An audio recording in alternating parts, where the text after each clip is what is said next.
안녕하세요. 얼마 전 이혼한 애 둘 딸린 50대 여자예요. 저는 사실 아침 저녁으로 불려다니는 수술방 간호사입니다.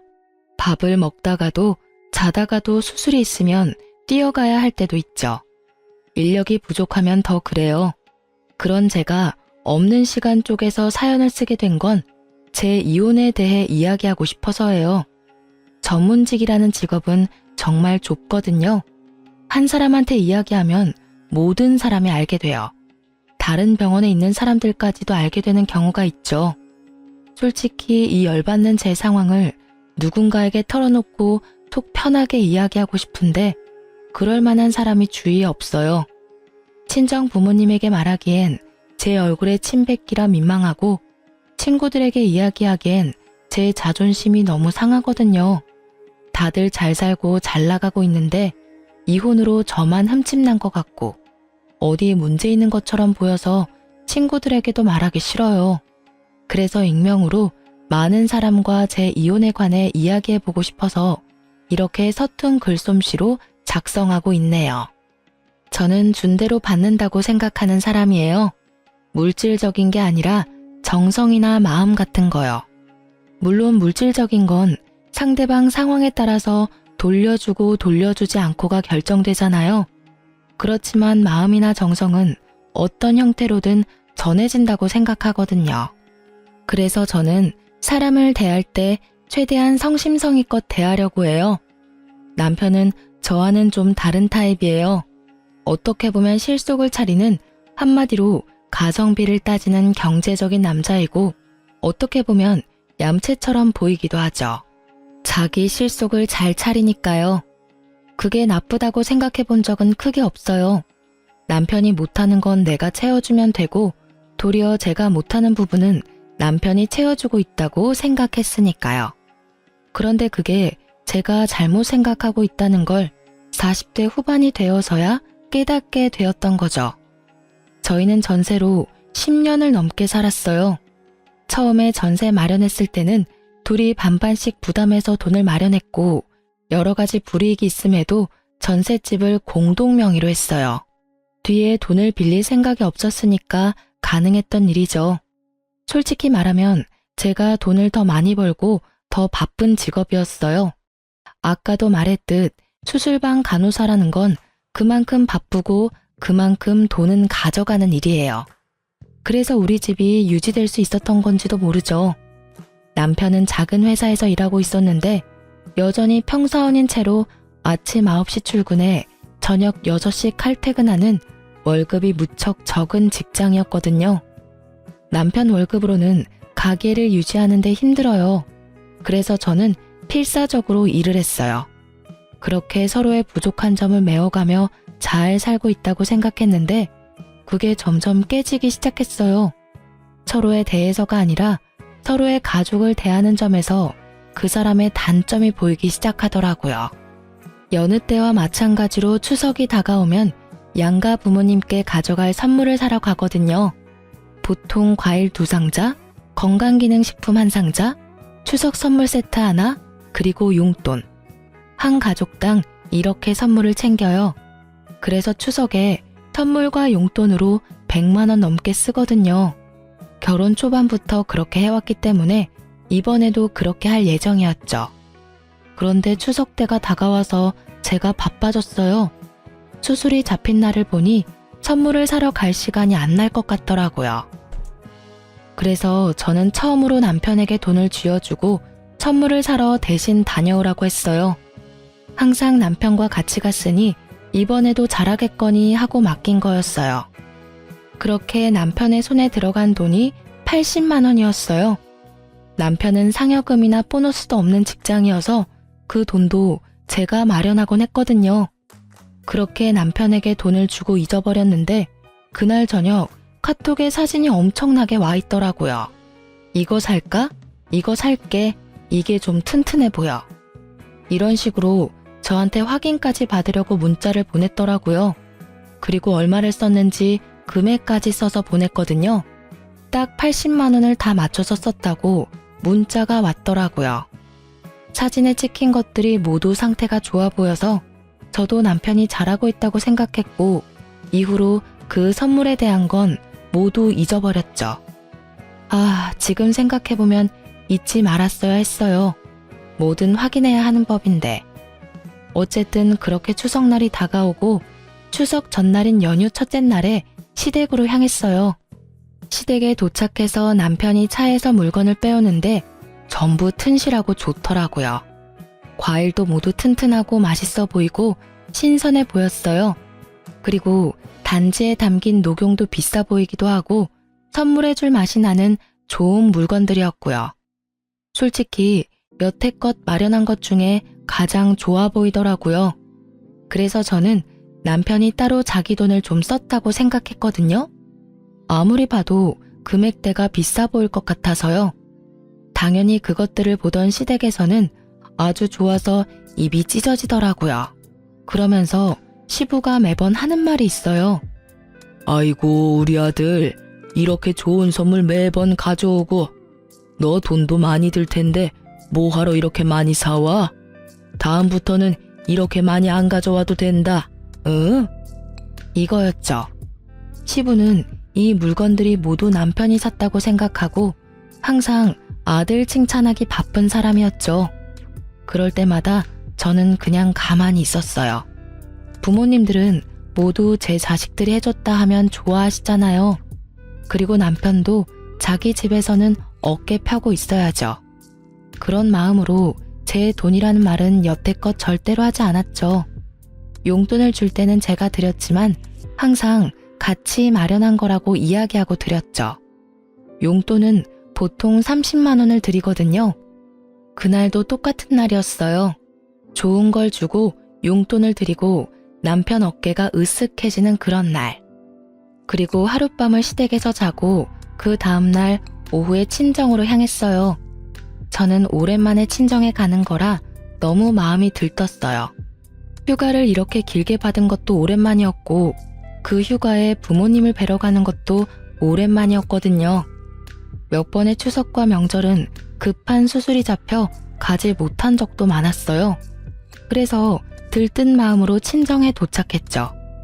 남편에게 물건을 들게 시키고 집에 들어왔는데 남편이 들고 온 물건들이 죄다 상태가 안 좋더라고요.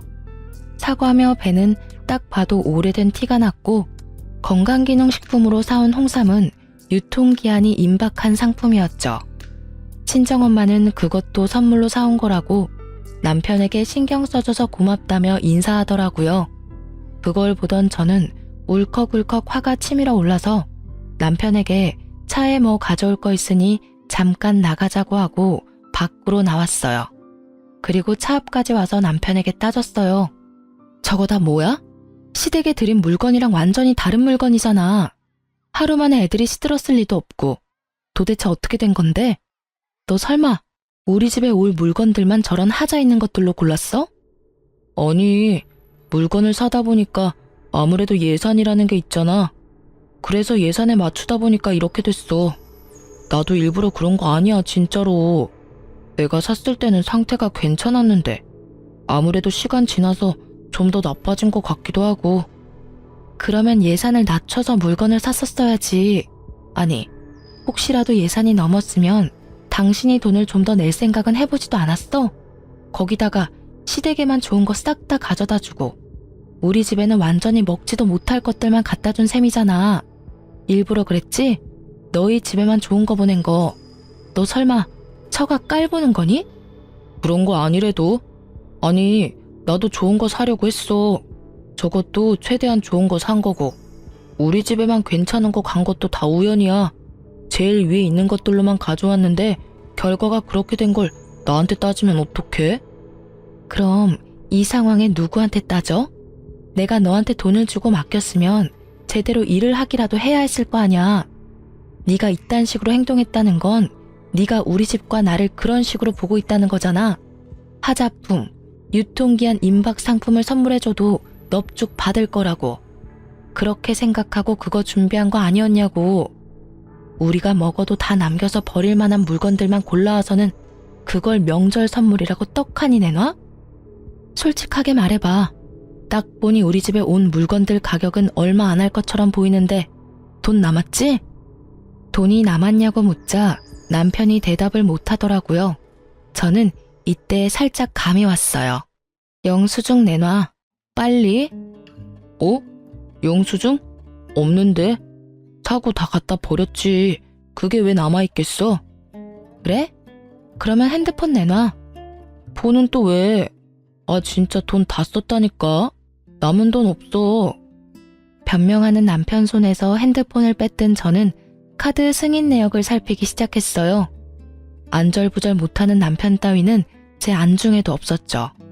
그리고 그 날짜에 결제한 건 총 62만 원이었어요. 18만 원을 아꼈더라고요. 남은 18만 원 어쨌어? 그건 다 쓸 데가 있어서. 어디다 썼냐고. 옷 샀어, 옷. 추석에 입을 옷이 없어서 옷 한 벌 샀어. 네 옷 사고 싶어서 처가에 가는 선물을 그렇게 홀대했다 이거지?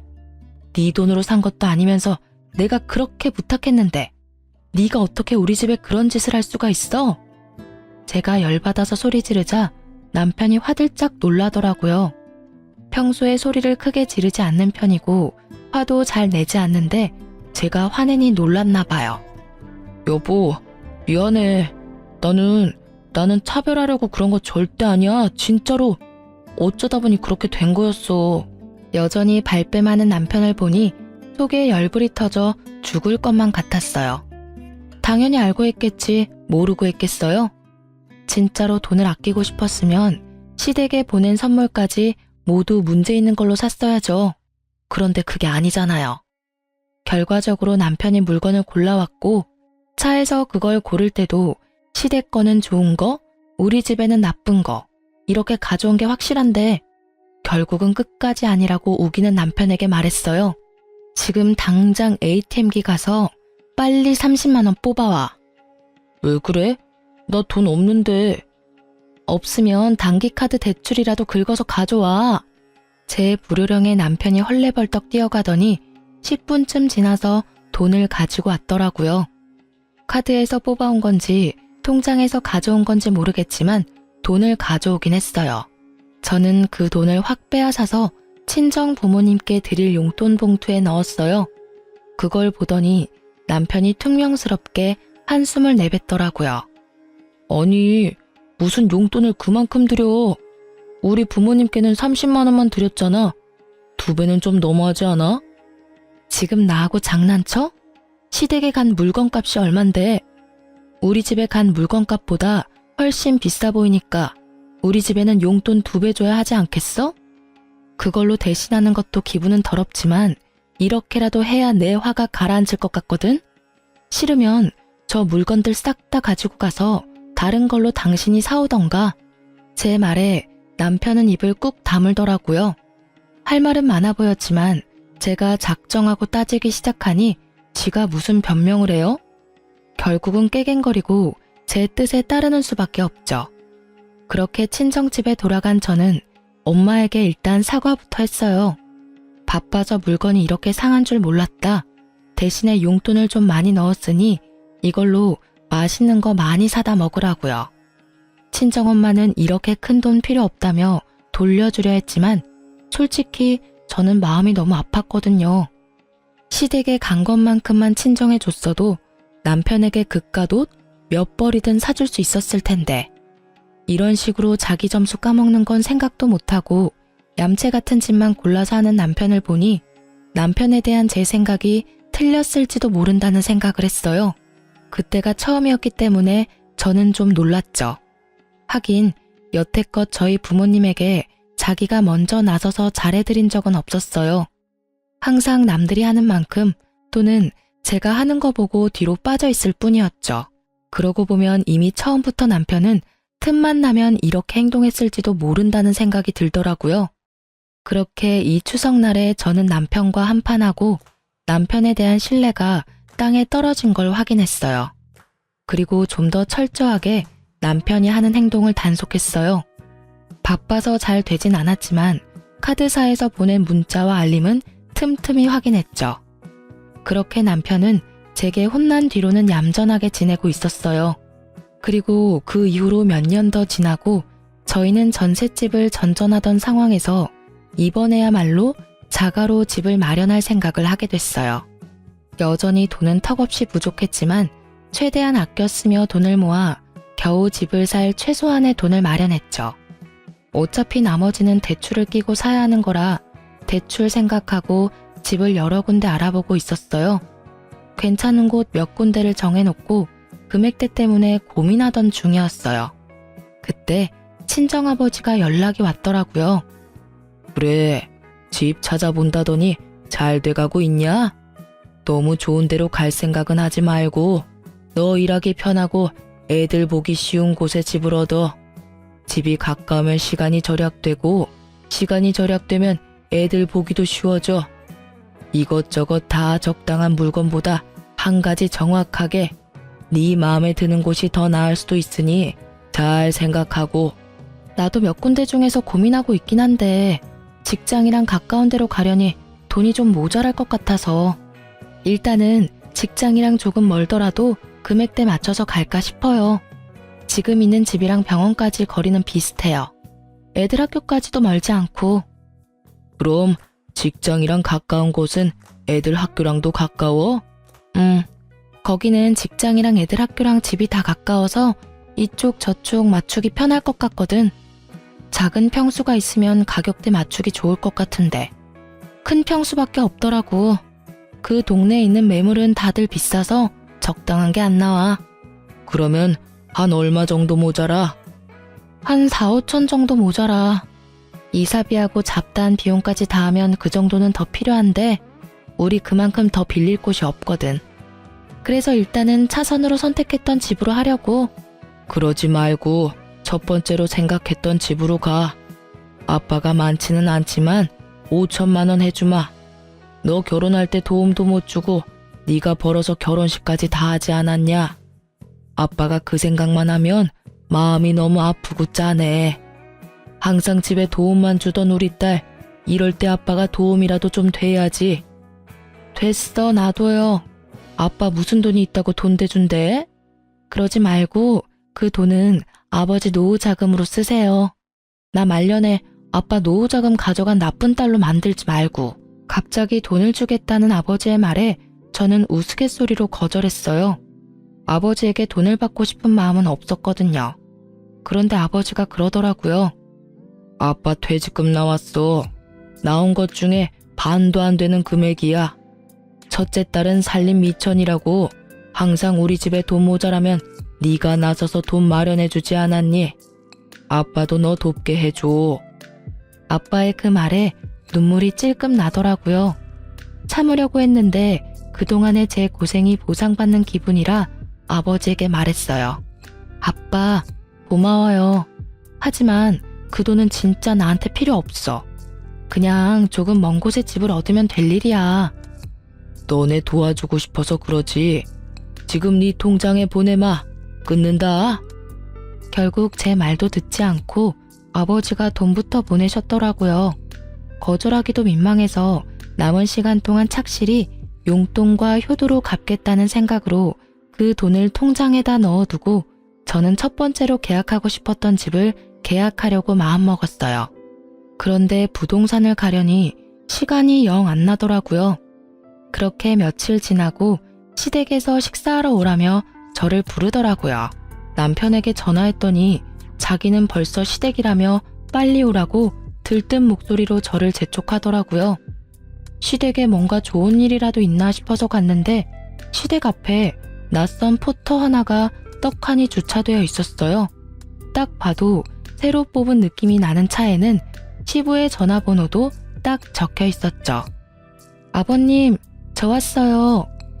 그래, 어서 오너라. 너 밖에 있는 차 봤냐? 네, 봤어요. 그런데 아버님이 사신 거예요?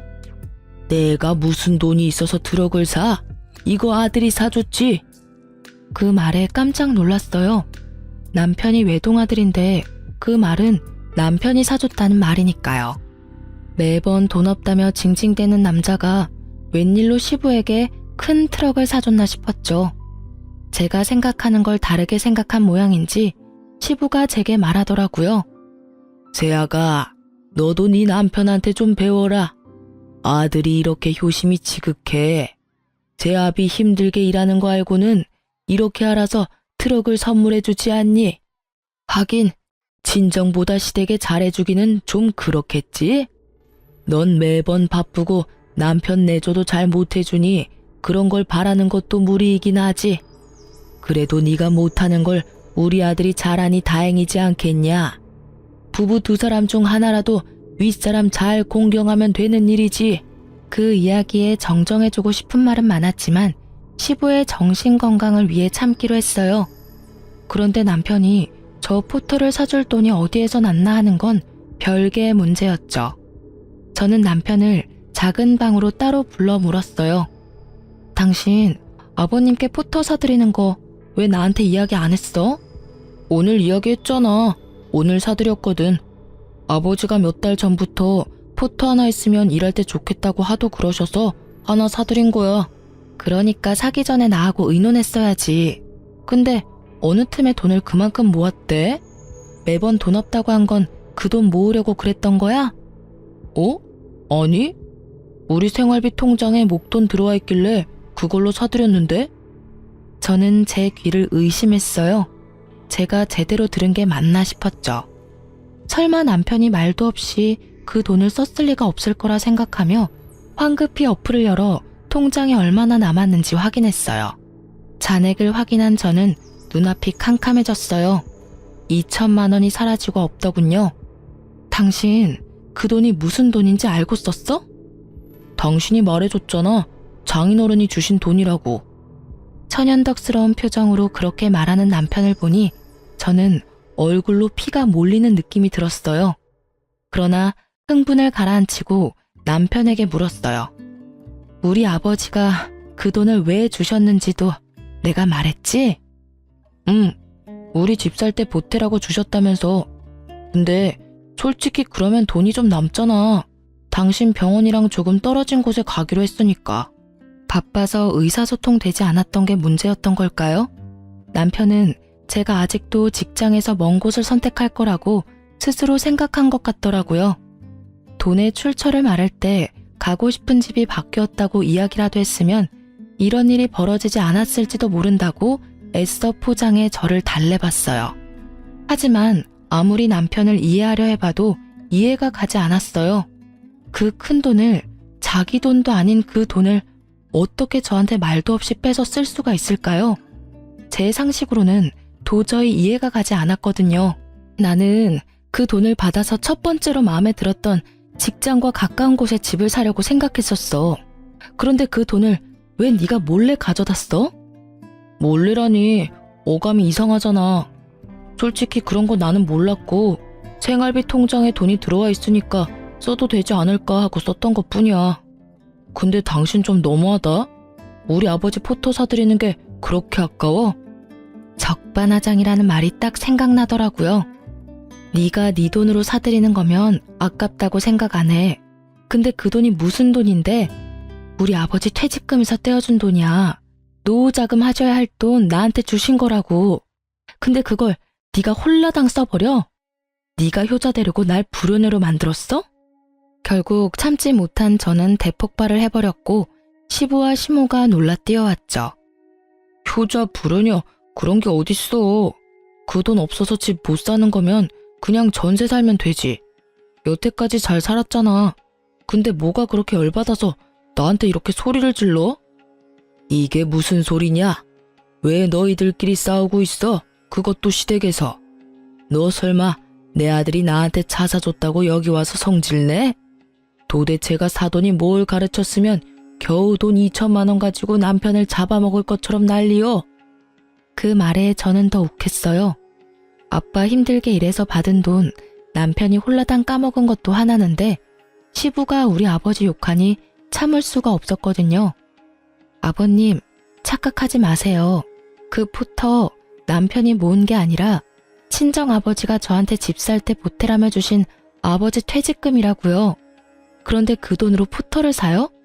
그리고 그 돈이 제가 받아온 돈이면 저한테 허락이라도 맡았어야죠.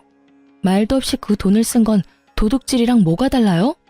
제 말에 시부도 열을 받았는지 씩씩대더군요. 너 지금 우리 아들을 도둑이라고 했어? 며느리가 돼서 시아버지 차 한 대 사주는 거 뭐 그리 어려운 일이라고?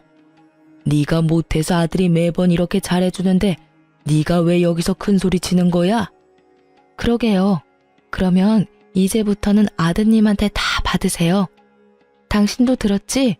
앞으로 부모님 생신, 설, 추석, 명절, 어버이날 선물은 당신 돈으로 해드려. 여태까지 내 돈으로 열심히 효도해드렸잖아. 아버님도 원하고 있으니까 당신이 번 돈으로 열심히 사드려. 그건 내가 절대로 말리지 않을게.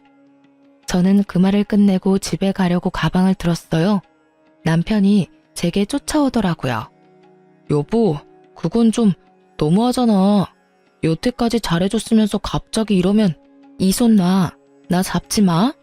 아버님 말씀 못 들었어? 내가 못하는 거 아들이 해준다잖아. 그러니까 난 이제 손 뗄래. 당신이 알아서 잘 챙겨드려. 그럼 됐지? 남편은 절절한 모습이었고 시부모는 우리 대화를 듣곤 얼굴이 벌겋게 달아올랐죠. 부끄러울 만도 하죠. 여태껏 아들이 다 해주는 거라고 며느리한테 온갖 생색 다 내며 자랑질했는데 알고 보니 다 며느리 돈이었고 며느리 덕이었다는 걸 알아버렸으니 말이죠. 그렇지만 저는 그런 건 눈에 들어오지도 않았어요.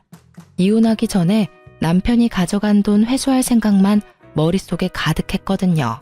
그렇게 집에 돌아오고 냉랭한 날이 계속됐어요. 애들은 애들대로 눈치 봐가며 행동하고 그런 애들 불쌍해서 데리고 나가 맛있는 거 사주고 기분 전환하도록 놀이공원도 다녀오라고 했어요. 제가 바쁘면 제 동생에게 부탁했죠. 그렇게 2달 정도 지나고 시부 생일이 다가왔어요. 저는 시부 생일 선물을 사러 아울렛에 갔어요. 그때는 한여름이었는데 겨울 상품을 싸게 팔고 있었어요.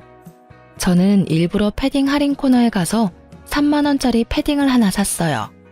그리고 인터넷으로 할인 마감으로 싸게 파는 과일과 유통기한 임박 상품 파는 곳에서 건강기능식품을 하나 샀어요. 남편놈은 제가 그래도 시부 생일을 챙기고 있으니 제 화가 조금 누그러졌다고 생각하는 모양이더라고요. 아버지 생일 선물 샀어? 나도 준비하려고 했는데. 당신이 준비해줘서 내가 할 게 없네. 아버지한테는 당신이 준비했다고 말하자. 내가 준비한 건 내가 준비한 거고 당신도 아버지 생일 선물 사야지. 빈손으로 가려고 했어? 가서 며느리만 준비해왔다고 하면 아버님이 좋아하진 않으실 텐데 아들 자랑하는 낙으로 사시는 분이잖아. 당신이 준비 아무것도 안 했다고 하면 실망하고 화내실 거 눈에 훤한데. 그리고 당신이 가져간 2천만 원 빨리 준비해 놓는 게 좋을 거야. 그 돈 아버지한테 다시 돌려드릴 거거든. 3천만 원은 벌써 돌려드렸고 2천만 원은 당신한테 받으면 당장 돌려드릴 거야. 그건 시간이 좀 더 필요하고 나중에 내가 장인어른 만나서 이야기 한번 해보면 안 될까? 사위인데 시댁에 급한 일이 있어서 썼다 하면 이해해 주시겠지. 그게 급한 일이었어? 아버님이 아프거나 집에 큰일이 생겨서 그 돈을 준 거였으면 100번 양보해서라도 당신 이해할 수 있었어. 그런데 일할 때 귀찮다는 이유로 새 차를 사준 건 내 상식으로는 도저히 이해가 안 가. 그 전에 작업용 차가 망가진 것도 아니었는데. 이야기가 그때로 돌아가자 남편이 성급히 자리를 뜨더군요. 남편을 잡아서 이야기하려다 참았어요. 오늘은 시부 생일이었으니까요. 그렇게 시댁에 가서 저는 선물을 드렸어요. 남편은 당연히 아무것도 준비하지 않았죠. 평상시와 같았어요. 자기 돈으로는 아무것도 안 하고 생색만 내는 거. 제일 잘하는 특기 같은 거니까요. 시부는 제가 꺼낸 생일 선물을 보고 부들부들 떨더니 호통을 치셨어요. 너 이게 뭐야? 이 한여름에 패딩을 왜 가져와? 이것도 선물이라고 들고 왔어? 이 과일도 다 시들어서 먹는 것보다 버리는 게 더 많겠구먼. 너 설마 저번에 그 일로 나한테 이런 식으로 복수하는 거야? 아버님 죄송한데 저는 남편이 저희 친정에 하는 그대로 아버님께 해드렸을 뿐이에요. 그러니까 너무 노여하지 마세요. 그러게 아드님한테 뭘 가르치신 거예요? 솔직히 사면서도 난감했어요. 남편이 친정에 이렇게 행동하는 건 시댁에도 이렇게 해주고 싶다는 뜻 아니겠어요? 제 말에 시부가 입을 뻐끔뻐끔 벌리면서도 말을 못하더라고요. 기가 찼던 모양이에요. 그렇지만 저는 여기서 멈출 생각 없었거든요. 저번 추석 때 남편이 친정에 딱 그런 물건들을 갖다 줬어요. 친정에서는 그것도 사위가 가져온 거라고 고맙다고 인사까지 했죠. 결국 가져간 건 몇 번 못 먹고 버리고 과일도 버리는 게 더 많았지만 사위 선물에 토를 달 수 없으니 별말 안 하시더라고요. 혹시 아버님이 처가에는 잘해줄 필요 없다고 아들한테 직접 가르치셨나요? 제 말에 남편이 발끈해서는 저한테 따지더라고요. 당신 말이 너무 심하잖아. 아버지한테 어떻게 그런 식으로 말해? 내 잘못은 나한테 화내는 걸로 충분해. 어떻게 아버지까지 이 일에 끌어들이냐고. 당신은 어른을 도대체 뭐라고 생각하는 거야? 내가 묻고 싶은 말이야. 넌 도대체 어른을 뭐라고 생각하길래 저런 물건을 우리 집에 추석 선물이랍시고 사왔는데 그날 내가 용돈이라도 많이 드리지 않았으면 나는 우리 부모님께 미안해서라도 낯을 못 들었을 거야. 당연히 너한테 화났으니까 너한테 화내지. 근데 아버님도 그러셨잖아. 나한테 도대체 사돈한테 뭘 배웠냐고. 그러니 나도 똑같이 알려드린 거야. 당신이 아버님께 뭘 배웠는지. 그런 거 아니래도 내가 그런 건 돈 좀 아껴보려고 그런 거고 아버지하고는 상관없는 일이야. 그래, 그렇게 돈 아껴서 네 옷 샀잖아. 그러고 보니 그때부터 싹이 보였네. 그 돈도 네 돈이 아니었는데 남겨서 옷 사는데 쓰고 이번에 우리 아버지한테 받은 돈 중에 2천만 원도 네 것도 아니면서 꺼내다가 너 효도하는데 썼지? 참 남의 돈으로 효도 잘한다 너. 그래서 2천만 원은 언제 돌려줄 건데? 나 지금 당장 돈 없어서 못 준다니까. 그렇게 이야기해도 내 수중에 돈이 없다고. 가져갈 수 있으면 네가 가져가 봐. 어디 탈탈 털어봐. 돈 한 푼 나오나. 그래, 뻔뻔한 것도 가족력이지. 그럼 나도 내가 알아서 2천만 원 가져갈게. 난 바쁘니까 먼저 가볼게. 당신은 아버님 생일 축하하고 천천히 와. 저는 그렇게 나와서 바로 백화점으로 향했어요. 한 번도 들른 적 없는 고급 명품 매장에 들어가서는 800만 원짜리 여자 가방 하나와 1000만 원짜리 고급 시계 하나를 골랐어요. 그리고 결제는 남편 카드 2장으로 각각 사용했고요. 남편 문자로 결제 문자가 갔는지 전화가 미친 듯이 오더라고요. 몽땅 씹어버렸어요. 개무시하고 카드로 비싼 코스 요리 식사 한 판하고 명품 로고가 박힌 제 옷도 샀죠. 그리고는 친정으로 가서 엄마에게 가방을, 아버지에게 시계를 줬어요. 그리고 아버지에게 말했어요. 2천만 원은 이혼하고 재산 분할하면 드린다고요. 아버지는 잘 살라고 준 돈 5천만 원 때문에 딸이 이혼하게 됐다고 침울해했지만 어머니는 이미 추석날 사위의 추태를 봐서 그런지 이혼에 반대는 하지 않았어요. 그렇게 한도까지 긁힌 카드를 가지고 집에 돌아오자 남편이 저를 보고는 득달같이 달려오더라고요. 저는 태연했어요.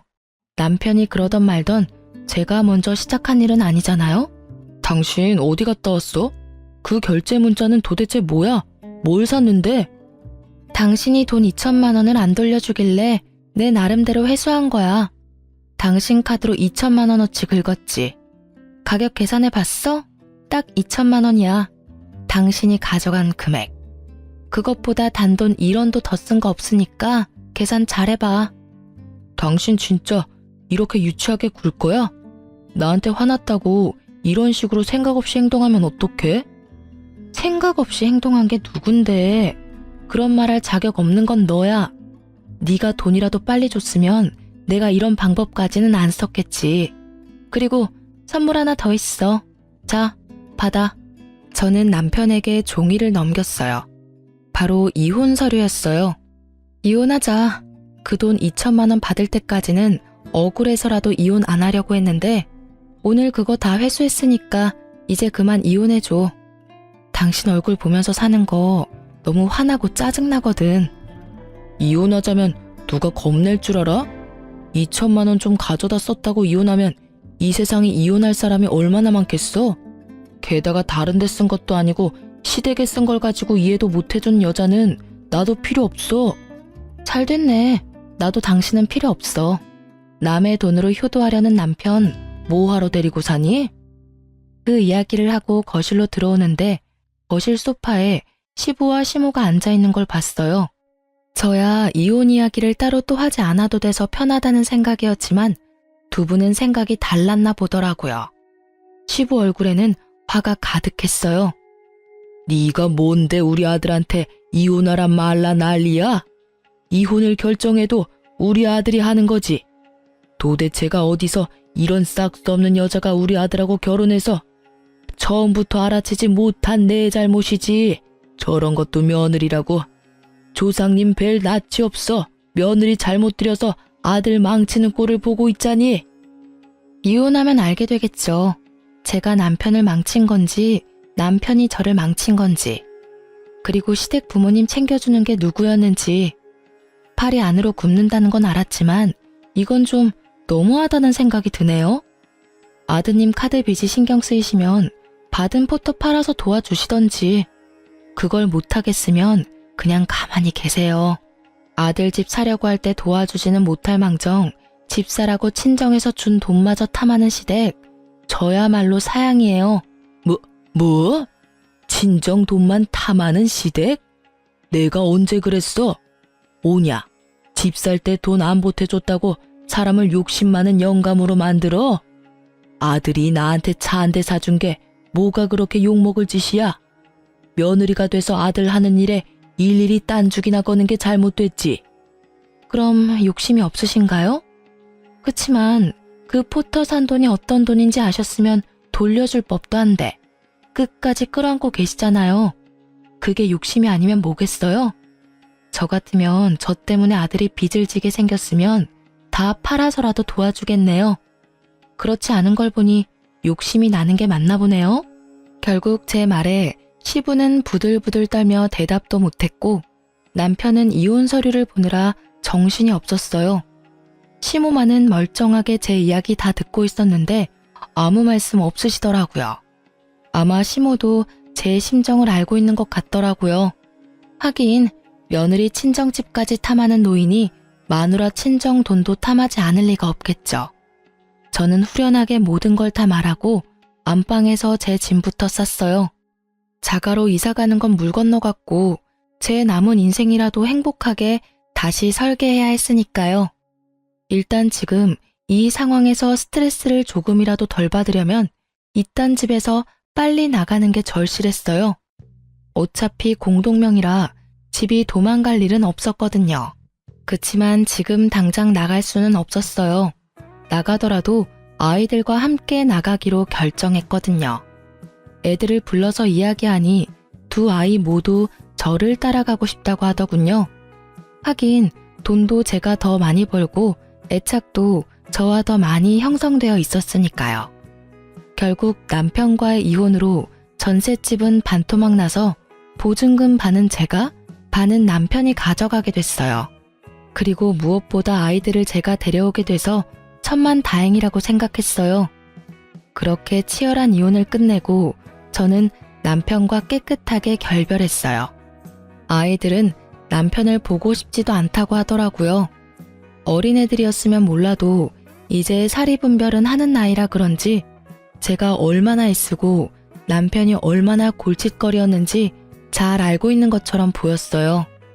그래서 솔직히 미안했어요. 따뜻하고 안정적인 가정을 만들어주고 싶었는데 이렇게 깨지게 돼서. 그렇지만 이게 아이들을 위해 더 나은 선택이었다고 스스로를 달랬어요. 그렇게 친정 부모님 도움받아 아이 키우며 돈 벌고 결국은 제 집 마련을 할 수 있었어요. 그리고 얼마 전에 전 남편 근황을 알게 됐죠. 돈 모을 생각은 없고 쓸 생각만 하던 전 남편이 이혼하면서 전세금 반을 받았잖아요. 그런데 그걸 아껴서 작은 전세를 얻던지 뭘 해야 했는데 그냥 들어온 돈이라고 다 써버리고 결국은 집도 없이 시댁 들어갔다고 하더라고요. 그 전세금은 다 써버리고 카드값 메우기에 힘들어지니 시부에게 준 포터를 몰래 팔았다고 하더라고요. 시부는 포터 팔 때도 줬다 뺏는 게 어딨냐며 난리치고 그런 시부에게 전 남편은 어차피 내 돈 주고 내가 산 차 아니냐며 그거 팔아야 자기 신용불량자 안 된다며 생떼를 쓰고 난리도 아니었다고 해요. 그 이야기 들으면서 얼마나 웃음이 나오는지. 결국은 팔려버렸잖아요. 그렇게 애지중지했던 차를. 그것도 그렇게 자랑하던 아들놈이 말이죠. 결국 시부는 그거 뺏기고 씩씩대다가 시댁 재산까지 낭비하는 전 남편을 두고 볼 수 없었는지 시댁에서 쫓아내며 혼자서 살라고 했다고 하더라고요.